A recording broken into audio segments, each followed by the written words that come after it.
This is section 11, related rates, example 4. Example 4 is the classic ladder problem. It's one of those problems, and I'll probably mention maybe 3 problems total, but it's one of those problems where it's always seen.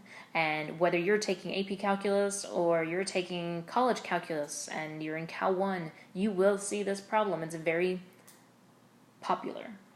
It's a very famous type of problem. Okay, and it's not very hard. I don't know why everybody makes it a bigger deal than it is, but there you go. Let's go ahead and read the problem. The top of a 13-foot ladder is sliding down a vertical wall at a constant rate of 1 foot per minute. What is the rate of change of the distance between the bottom of the ladder and the wall when the top of the ladder is 12 feet from the ground? We have a picture. It's very nicely illustrated. Right? I did not draw it. But it says the top of a 13-foot ladder. Okay, so that's already there. Sliding down a vertical wall at a constant rate of 1 foot per minute. All right, and it's sliding down the vertical wall, which means it's talking about the change in y. So that means that dy dt is negative 1 foot per minute. Now I put negative because it's sliding down, and orientation matters. Okay, it matters that it's sliding down as opposed to up, right? It's as opposed to being pushed up, right? If somebody's pushing the ladder to the left and x is changing, then y could be pushed up, but it's falling down. Okay, and that's a big difference. So you need to pay attention to the signs. What is the rate of change of the distance between the bottom of the ladder and the wall? All right, that means we're trying to find dx dt because that's the bottom. That's what we don't know. When the top of the ladder is 12 feet from the ground.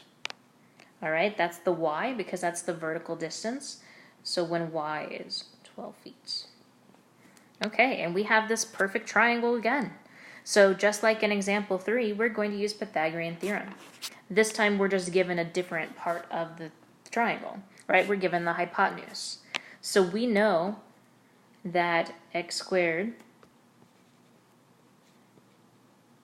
plus y squared equals 13 squared, right? And the 13, again, is allowed to be substituted in because the height of the ladder is not changing. It'll never change, right? The length of the ladder. Because a ladder, at least this one, isn't adjustable. We're going to assume it's going to stay the same the whole time. So now we take the derivative. So we get 2x dx dt plus 2y dy dt equal to 0, because the derivative of a number is 0. And then we move things around. Now we're trying to solve for dx dt, so I'll move the y's to the other side. So 2x dx dt equals negative 2y dy dt. I divide by 2x, so that dx dt equals negative y over x times dy dt. All right. Now we know what y is, we know what dy dt is, but we do not know what x is. So again, just like in example 3, we're going to go ahead and solve for x using the Pythagorean theorem that we wrote above. So we know that we don't know x yet, but we know that y is 12, so we've got 12 squared equals 13 squared. This is actually another one of those perfect ones, so that x equals 5. Right, and if you didn't know that, again, you could just do that. Right, it doesn't take a lot of math to do that problem. So dx dt equals negative 12 feet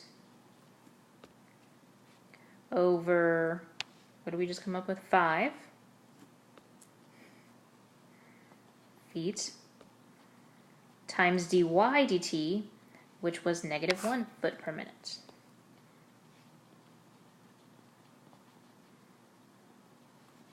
All right, let's pay attention to units. Those cancel. The negatives become positive, and we end up with 12 over 5 feet per minute.